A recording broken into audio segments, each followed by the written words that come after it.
Hi everyone. नया साल नए धमाकों के साथ इस वर्ष हम जिस तरफ भी नजर कर रहे हैं हमें केवल वॉर ही नजर आ रहे हैं। चाहे चाइना ने ताइवान को घेर लिया हो, या फिर यूक्रेन ने रशिया के ऊपर अटैक कर दिया हो, या हाल ही में यूएसए ने अटैक कर दिया वेनेजुला के ऊपर। आखिर क्या है माजरा? यूएसए ने वेनेजुला के ऊपर अटैक करके वहां के प्रेसिडेंट और उनकी वाइफ को कैप्चर कर लिया है। यूएसए एंड वेनेजुला की लड़ाई आज की नहीं है। यह सैंक्शंस द्वारा कोल्ड वॉर टाइप लड़ाई पहले से चली आ रही है, आफ्टर वर्ल्ड वॉर सेकेंड। थोड़ी इसके बैकग्राउंड को जानते हैं। After the world war second हमारे वर्ल्ड में दो तरीके की विचारधारा चल रही थी। एक यूएस बेस्ड, एक USSR based. US based capitalism and USSR based communism.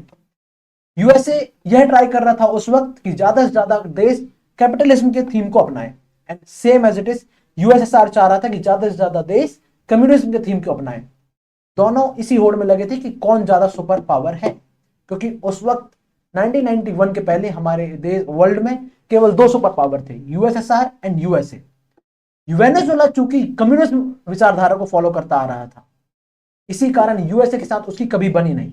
इसी वजह से यूएसए ने हाल तक अभी तक वेनेजुला के ऊपर बहुत से सैंक्शन ऐसे लगाए जिससे वेनेजुला की इकोनॉमी को इफेक्ट किया जा सके, वहां की गवर्नमेंट को हार्म किया जा सके, वेनेजुला को जिस तरीके से चाहे वह अपने मुताबिक नुकसान पहुंचा सके।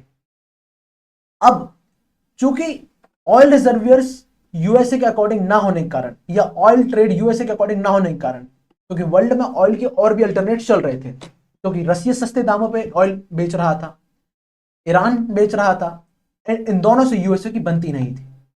वेनेजुला के ऊपर एक बहाना लगाकर कि ड्रग ट्रैफिकिंग इस ओर से ज्यादा हो रही है, उसके ऊपर अटैक किया, वहां के प्रेसिडेंट को कैप्चर किया, एंड वहां के ऑयल रिजर्वियर्स पे अब हक जमा रहे हैं कि यूएस बेस्ड ऑयल कंपनीज अब वहां से ऑयल रिफाइन करेंगी एंड ऑयल अपना ट्रेड करेंगी।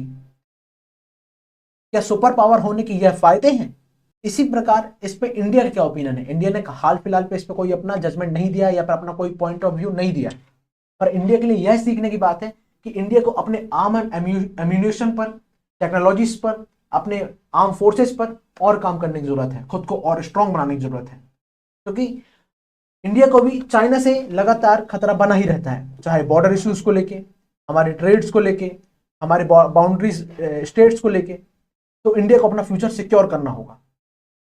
इसी प्रकार अब यूएसए के ऊपर अटैक तो कर दिया है, पर अब यहां पर जो यूएसए ने अटैक किया है, कहां गए यूएन वाले? क्योंकि अगर अगर इंडिया और पाकिस्तान का कोई मैटर हो जाता तो यूएन एंड ह्यूमन राइट्स वाले अभी प्राण खा लिए होते कि ये अवॉल्यूशन ऑफ रूल्स हो रहे हैं, ये हो रहे हैं। पर अभी अगर आप यूएन मेंबर के ट्वीट्स देखोगे तो उनके क्या बोला जा रहा है कि हम इस मैटर को कवर अप कर रहे हैं, देखा जा रहा है क्या कैसा मैटर है, सब कंट्रोल में है, क्योंकि यूएस सुपर पावर है।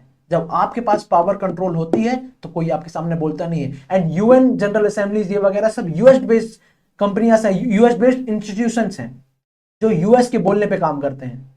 तो यूएस को कोई प्रॉब्लम है ही नहीं। अगर यही काम अभी किसी और देश ने किया होता तो उसके पास लाखों सैंक्शन, लाखों नोटिस, लीगल नोटिस वगैरह वगैरह हो जाता।